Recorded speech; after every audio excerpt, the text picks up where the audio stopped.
Hi, everybody. How's it going?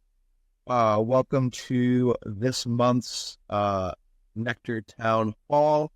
Today, Patrick and myself are going to be doing a quick recap of all the changes that came with 2.18.1 and highlighting some of the new reports that are available just to really emphasize how useful they can be for you.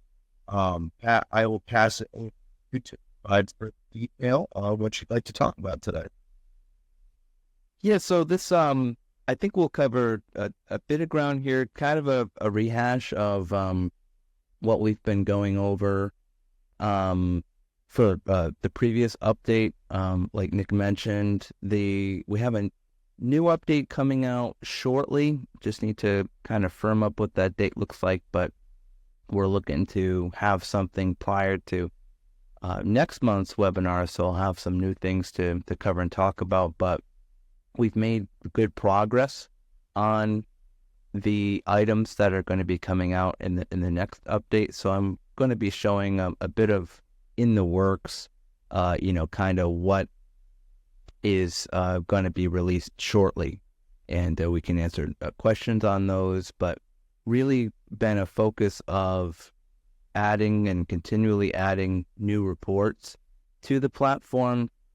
And so we'll cover that. We also have a new integration that we're going to be having might come out this month, might come out, probably be talking about it more in next month's, June webinar, but wanted to keep you guys in the know of what that's going to look like. And then we'll just be also reviewing kind of some events that we've attended in the past month. And what is really important is talking about, we have a couple things coming out, some small updates, but really everything is gearing up for a major foundational update, NeQter 3.0, that we're going to be having coming out later this year. So we'll definitely be looking to cover that in the webinars to follow. So just wanted to, in case a couple people missed it, wanted to talk about what was happening with 2.18.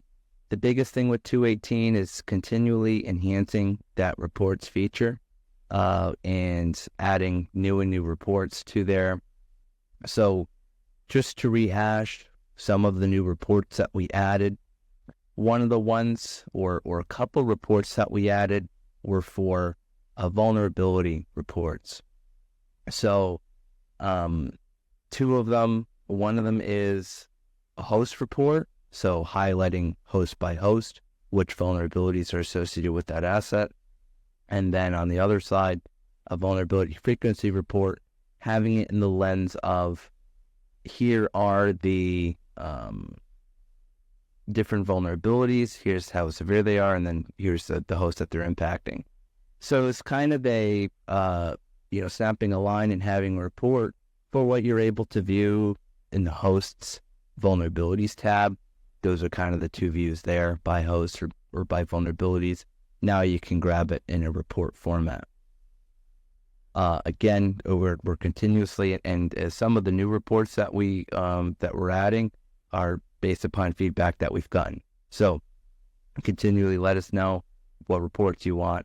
But then also not just reports, any features or integrations that would be best suited to be in NeQter. For custom reports, we made them a bit nicer, a bit more manageable, and easier to go back and find different data by providing a custom naming to the different reports. So as you start to create more and more scheduled reports, having them show up maybe monthly within the reports area, just being able to go back in time and identify and pull up different reports that are being generated. Those custom names, of course, are also included within when you download the report. It's going to have the name and then the basically the timestamp, year, month, day format for those user-defined names. And a couple, like, it had a few more slides last time, but condensed it down. We enhanced the aggregation field capabilities, also how searches are organized in the tool. And one of those things that we added with aggregated by a field, that option when you make a custom report, is whatever you aggregate by, those fields are going to be listed within that custom Excel. So, for example, if you group by user, at the bottom of each Excel, there's going to be the different tabs. So if there's different outcomes by user, each user is going to get their own tab. So then you can group the data that way. And you can aggregate by any field: IP, user, outcome, severity level, whatever is in the data, you'll be able to aggregate by. And one of the things we also added was enhanced documentation. In terms of the documentation, embedded site that you can access within NeQter. Wherever you are in the tool, when you click on that, it's going to be anchored to that area of the documentation. So instead of you having to navigate and look, okay, well, I'm in hosts, and let me navigate to the user manual in the host, it's just going to fly right out, show you what you need to know about that area. And we also added, in the last update, Cisco Secure Endpoint. So anyone who uses Cisco Secure Endpoint, formerly Cisco AMP, we have a very straightforward API hookup that you'll be able to add that. So previously we added Cisco Meraki, so a lot of nice Cisco ads on the API side. We're going to be adding some more APIs in future, but there's actually a lot of things, and I'll bring this up later. There's actually a lot of cloud-based systems that actually have or prefer a syslog output. So those integrations, even though, yes, they are SaaS or they are cloud, they actually have a syslog input. So we're going to be adding some more integrations as such, including, which I didn't include in this presentation, but we're going to be supporting secure syslog as well in a future update. So that's everything that we had previously talked about in the last webinar. Now we're going to talk about new stuff in the works.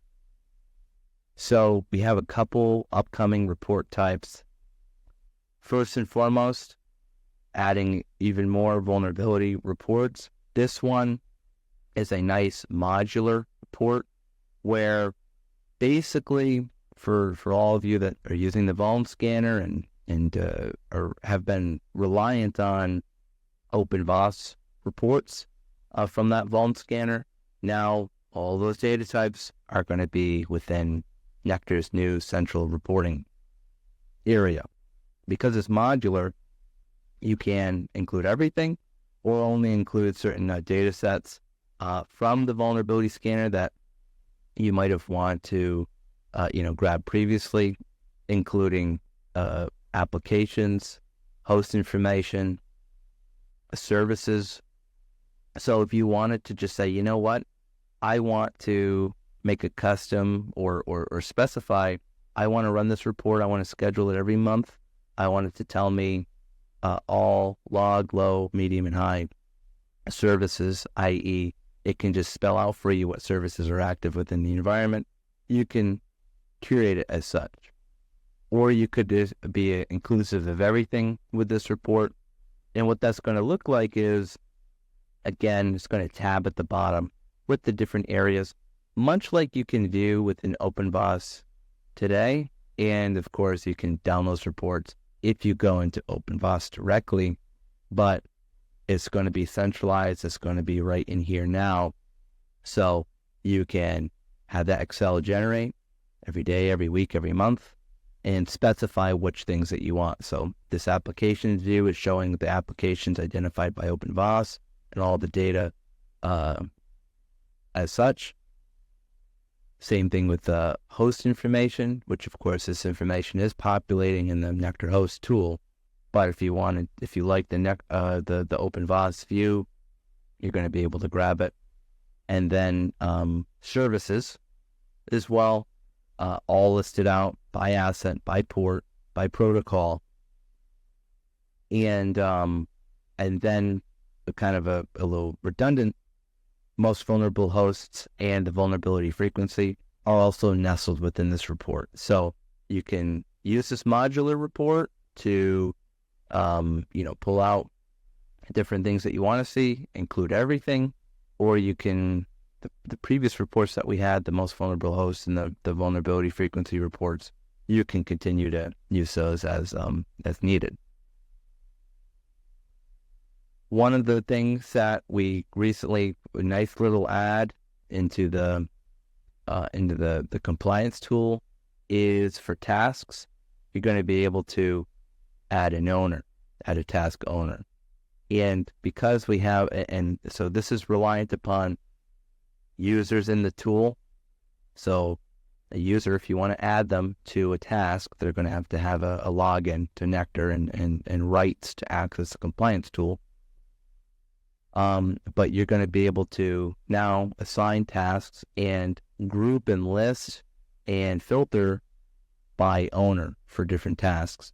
And because now you can add owners to tasks, we're adding 2 new compliance tool specific reports. The first one being a change report. So daily, weekly, monthly, you can get a full summary of all changes to, so basically anything that you were kind of viewing in the change log, and previously you could only really see that in the revisions area of the compliance tool. Now it's going to be a report, give you a full summary. Here's all the changes, here's the action, and then it's going to break down each one individually. Each individual change, what the area was, timestamp, user, old value, new value. This is SSP specific. So if you're maintaining multiple system security plans, you can turn on the report for each and get separate data for each, specific to those plans. Same deal with the change report. You're also going to be able to grab a task report. So you can add owners to tasks now in the new update that we have coming out. So you'll be able to track the task status at the top. So you can see things that are to do, things that are in progress, things that are completed. But depending on the due date, it's going to also tell you if something is due within 30 days or if it's overdue. Then it's going to cascade down, tell you each task, when it was created, when it was changed, who it's assigned to, and when the description and the details and the due date. So just a nice summary view, outlining, letting you know everything that's happening from the tasking system in the compliance tool, and again, all the changes that you want to see from the compliance tool. So those are 3 new reports that we have that we're going to be adding: the vulnerability modular one, and then these 2 compliance related reports. Also upcoming that we have is we're tying in integration with Prevail. So this is something that we wanted to do for a bit. There's actually something, so Prevail end of last year added in logging ability from Prevail externally, able to pull it out. How it works is much like I was just previously talking about, where yes, you could have a cloud based app, but they have a syslog output. So Prevail checks that box. So it does require a SIM connector VM. You can self-host it, or Prevail has a partner that hosts that on their behalf. Essentially, they're pushing the logs from your Prevail tenant through the SIM connector, where it outputs via syslog.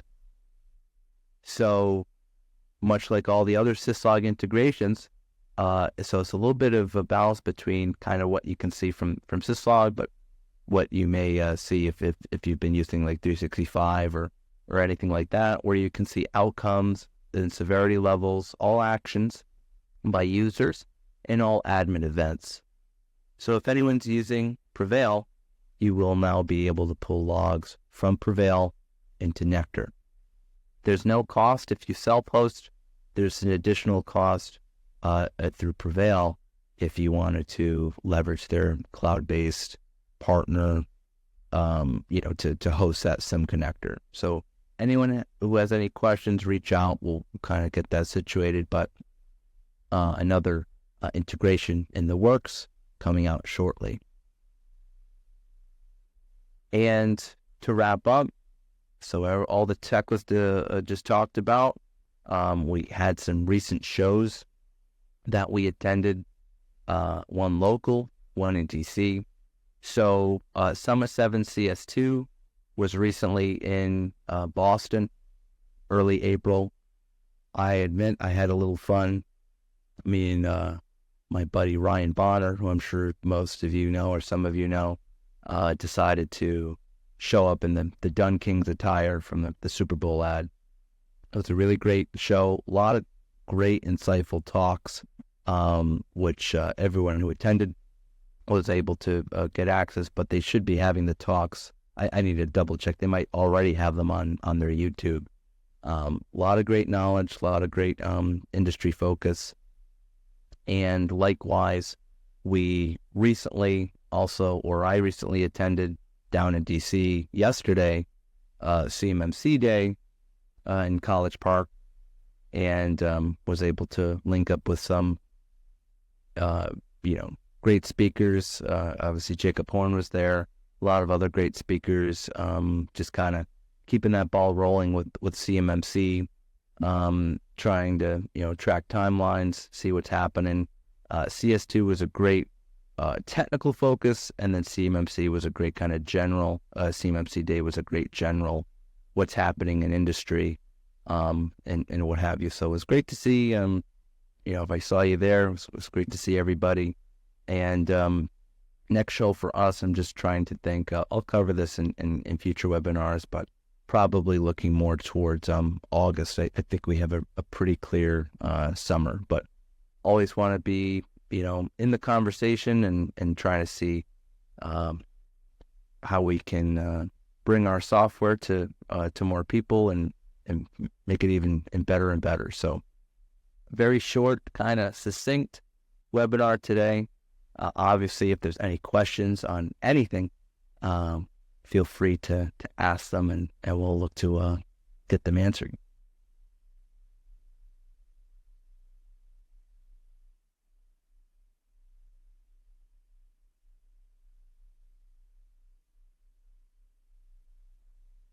Nick, was there anything that you could think of that might be good to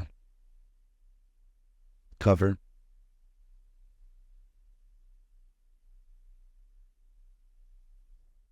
Off the top of my head, no. So far, pretty much all of my quarterly meetings with clients have been about the same. Just, everyone saying how easy the platform is to use and how much they like the new reporting system, and how they appreciate how straightforward it is. But we did just get a question in from John Watton. He was asking if he can set quality of detection in the host's view of the vulnerability scan results.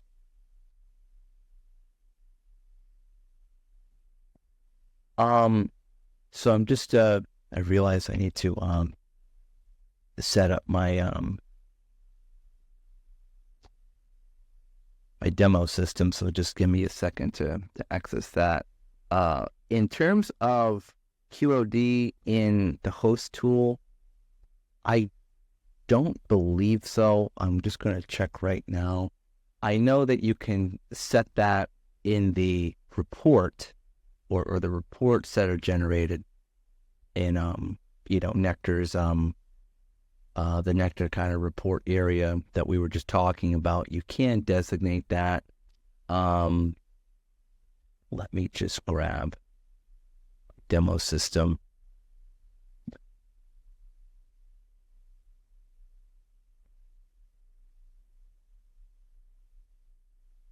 So yes to reports, you are able to specify that in the exports or the recurring schedule reports, but now we'll find out together. Just trying to remember in the host tool. So vulnerabilities. So you aren't able to let's see.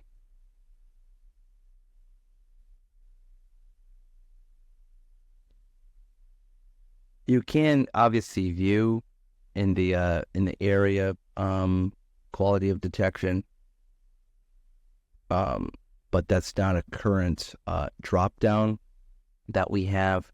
If you're specifically talking about the host and the vulnerabilities area, you can filter for that on the vulnerabilities dashboard. And like I just mentioned, when you're outlining the vulnerability frequency report, or or if we're looking at the most vulnerable host report, you can specify minimum QOD to be inclusive in that report, but it's not currently a drop down. But we can see if that's something that we can add, if that's something that you want to see. So we'll make a feature request for that, just to add another filterable column here for QOD.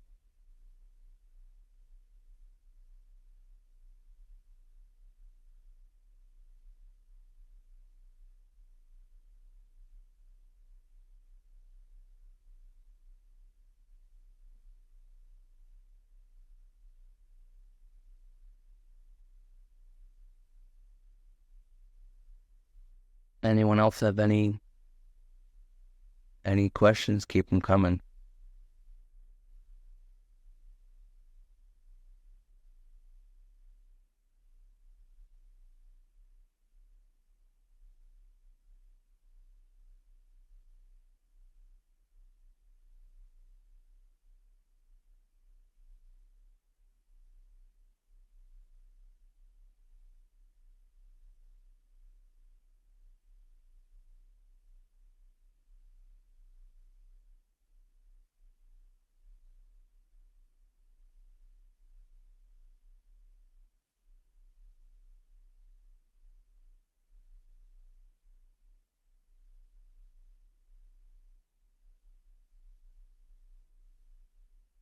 Looks like we got a pretty quiet webinar today, Nick. Yeah, I was just thinking the same thing myself. Everyone must be so happy with the platform. They don't have any questions for you.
Well, since no one else seems to have any questions, I will go ahead and present one thing after we address. I just saw Robert's message about agent updates that are available. So Pat, I will let you address that. And then I actually just thought of a question I had from a client that we can go over after with everyone. Yeah, so there is currently an available agent update that's accessible via the doc site, and that was kind of talked about it previously, but that's for, of course, as everyone's moving to Windows 11, want to make sure that those agents are supported and stable. So that new agent is meant for that. There are also some things that those new agents are able to gain insight into and pull. We need to reflect that viewing within the host tool. So the host tool needs to get an update to better show that information. But yes, to answer your question, there is that. There is an agent update that is available for download and distribution. And then we're also there are some larger agent updates that are planned for later in the year, but those are contingent upon or will be coinciding with or coming right after that big NeQter version 3.0 that we have slated. The chat for anyone who wants to grab that latest agent that will pull you to a doc site where there is a download for that agent file with step-by-step flow. Of course, as always, anyone who needs assistance with deploying the agents, all our support always available. Reach out to me and we'll schedule.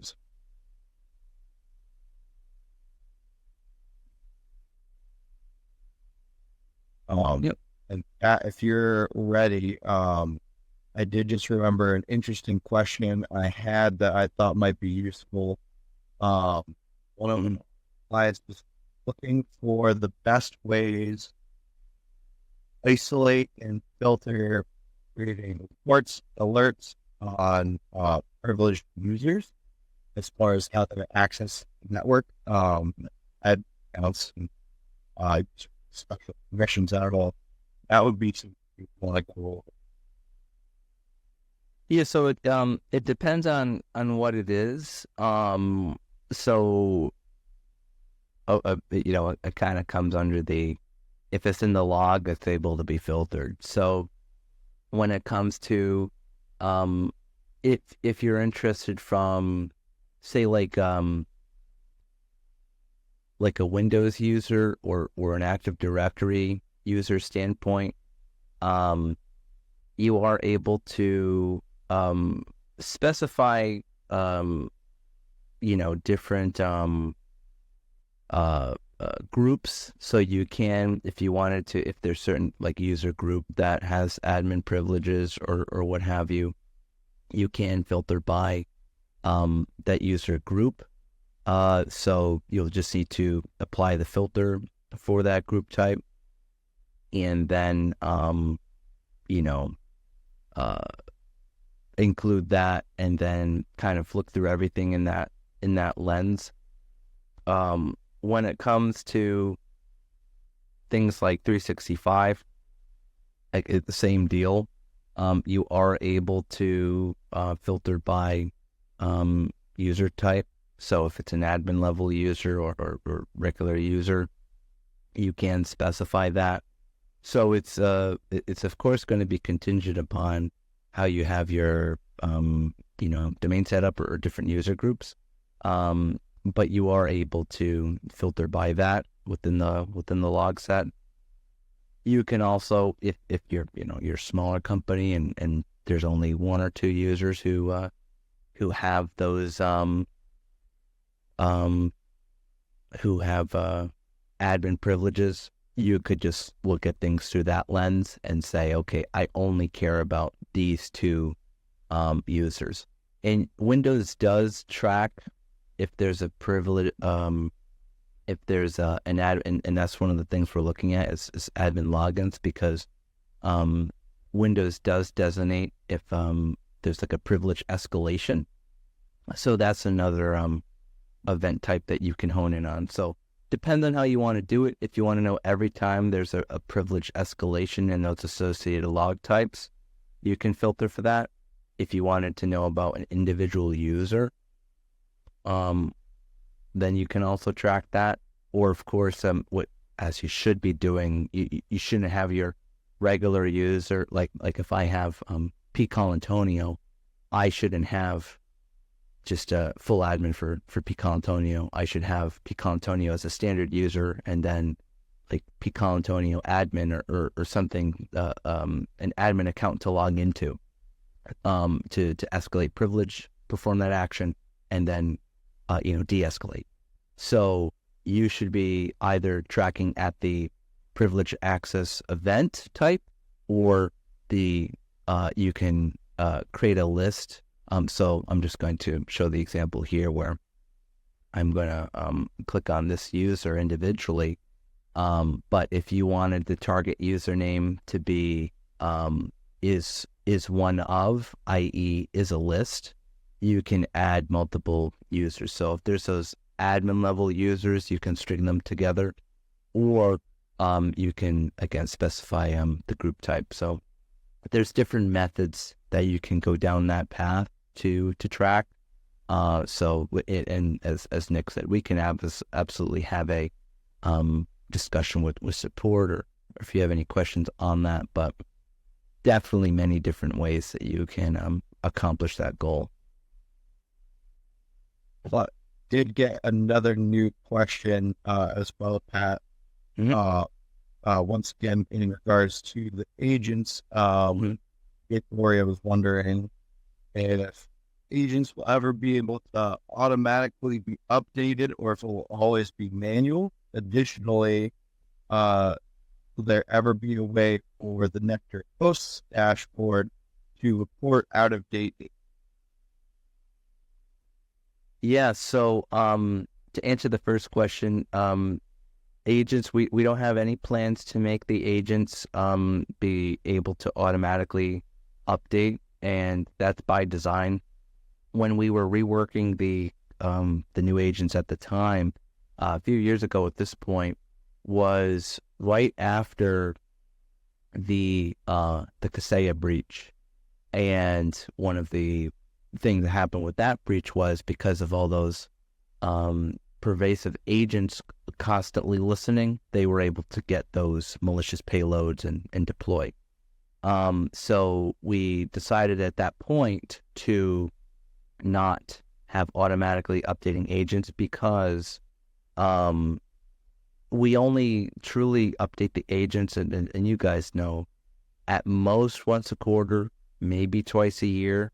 So for an agent to have a 24/7 listening ability to update, we thought that wasn't a risk worth adding that functionality in. So we nerfed the functionality and removed it, because with the agent redeployment, they just install on top of the other agent, and fully update and retain the ID of the host. So then it still shows up the same in NeQter.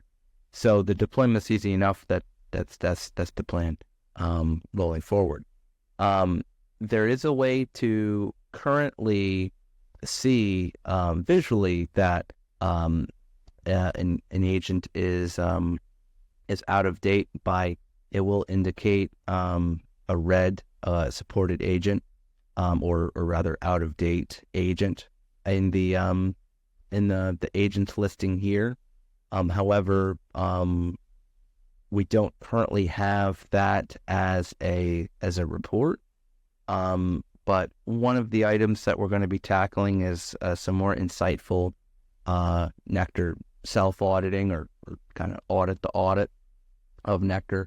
And that will be something that would be an interesting data point to have a report for. So we'll list that as a feature request. You can visually see it under agents, and it will indicate for you that there's an agent that's out of date or unsupported, but not in a listed report. So that would be something for us to add. So we'll make a note of that.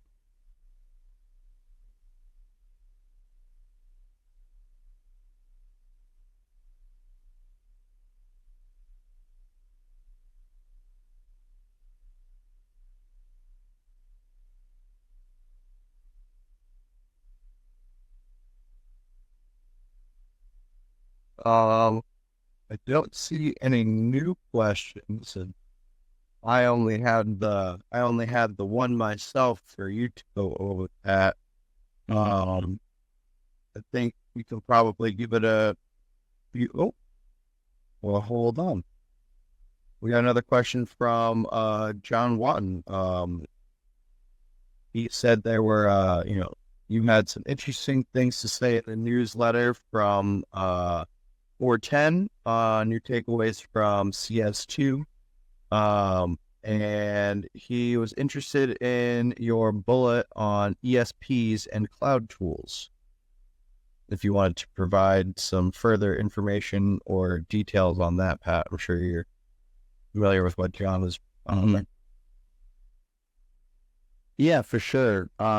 So when it comes to, this is one of those things where there's multiple moving parts when it comes into, as we kind of look forward to CMMC, or rather, I'm sure not a lot of people are looking forward to it, but as we look to see as things unfold with CMMC, where there's different moving pieces of, in the current draft form of the rule, which by all accounts or by most opinions, they're not going to change anything with it.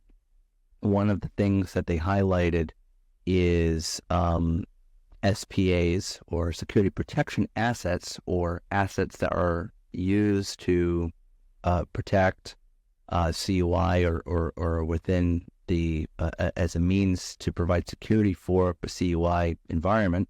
NeQter Labs being a perfect example. They're going to determine that SPD data, or security protection asset data, is considered to be at the same level of CUI. So that means log data, config management data, phone scan data, etc., needs to be controlled and protected at the same level as a CUI. NeQter, we've always planned for that with how the tool's been built, with security decisions, and then also compliance-related decisions. So that's one of those things where, okay, great. So SPD data is now CUI. So lo and behold, well, if now I'm using a cloud-based SaaS system to manage things on behalf, and that cloud-based system is an SPA, well, so because the SPD data that the SPA generates is considered a CUI, well, now it comes into target of, well, CUI, if it's within a cloud, needs to be in a FedRAMP cloud. So, and then one of the other things that, DoD came out with was, the FedRAMP equivalency memo. So you have all these different divergent things that are, the stars are aligning of, okay, well, if you're using certain tool sets that are housing the crucial data, then it's like, okay, well, do these tools now need to be FedRAMP? Or especially one of the other things that you mentioned, ESPs, or external service providers. External service providers, because they're assisting a organization seeking certification, or OSC, i.e. all the DIBs out there, any ESP needs to be at the same level of the client that they're protecting. So if you're using an MSP, they're helping you with CMMC, and you need CMMC level 2, well, guess what? So do they. So there's just kind of this massive scope creep that keeps being deployed through new rules or anticipated rulemaking or policy from DoD. So maybe it doesn't show up in the DFARS rule and it's not a law, but it's policy. So you have these many shifting pieces. As the landscape looks right now, every MSP that's helping a client needs to be CMMC level 2. And then the tool sets that the MSP is using If it's going to, i.e., house log data, or vuln scan data, and et cetera, et cetera. Well, if those are cloud-based services or softwares, they need to be FedRAMP. So then you get into the, other providers or other companies who might not be using NeQter. Oh, well, our MSP is using the SOC. Great. It's not compliant. You're also seeing sometimes where you kind of have to draw a map of, well, I'm using this software and, it's agent-based. So the agents are, on those different systems. Well, are the agents sending any data anywhere? One of the examples that was really great from Ryan Bonner and Dan Akridge at CS2 was talking about EDR, or endpoint detection and response, antivirus and malware like CrowdStrike or SentinelOne or Huntress, or the list goes on and on with all those types of softwares. Well, by the inherent nature of a EDR, worth its salt, of course, it wants to make sure and analyze. Okay, well, you just downloaded a document, but before you download, we're gonna scan that and make sure that it doesn't have a virus. Okay, well, you just download a schematic that's CUI, but in order for it to confirm that schematic isn't a virus, it needs to upload that CUI document into their cloud to make sure, and okay, there's no signatures, you're good to go. Release that from the sandbox. Well, you just contaminated that cloud with the CUI. So that unless the EDR is doing things locally, or if it is sending things to their cloud, because it's CUI, that cloud needs to be FedRAMP. Your EDR needs to be FedRAMP. So it's sucks. There's a lot more things to worry about with how they're anticipating the CUI, this CMMC rule is going to come out. But so that's a very, very long answer, John, to your question from takeaways from CS2. One of the biggest crucial things to consider as you build out your CUI regime and figure out what you're going to do for compliance, you need to concretely understand your data flows and how data comes in, data goes out, the systems you're using, how are they using that data? Because if it's an EDR, or if the EDR has SOC tied in, as the gavel comes down when the rule comes out, you might have suddenly a lot of softwares that you're using. One of the examples, not to open up this can of worms, but because you asked about ESPs and cloud tools. Well, the manufacturing world and machining world uses like Job Boss and other systems to manage manufacturing and tracking jobs. Well, if you're not self-hosting it, if it's not within your boundaries and you're not ensuring that it is compliant, well, those drawings and those things that are supporting those jobs are living in a cloud, and that cloud needs FedRAMP. So, depending on the massive undertaking that this could be for the DIB, if the DoD is paying attention or listening, they might go, well, maybe we'll dial back a little bit, but you guys know the DoD. Does that sound like them? So, that's kind of where we're at. So that talk was a really nice and succinct. It was like an hour and a half talk. So I'm going to look to see if it's available publicly. If it's available kind of guarded privately, I'll see if I can get you access to that talk. Eventually they do show up online on YouTube, but if that's something that's crucial, I'll see if I can work my magic to get that to you, John. So don't want to be a Debbie Downer. Just, don't shoot the messenger, just relaying on what we've been seeing, that kind of train thundering down the tracks the past several months or years for that matter. But that's what we're seeing with that. So.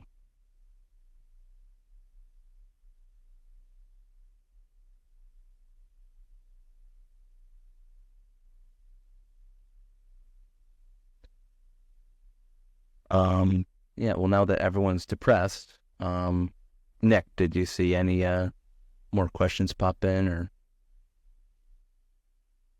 No, that last question from John was the last question seen. No new questions so far, but if you wanted to give it a minute, yes, we can. Otherwise, I think we are safe to wrap things up here.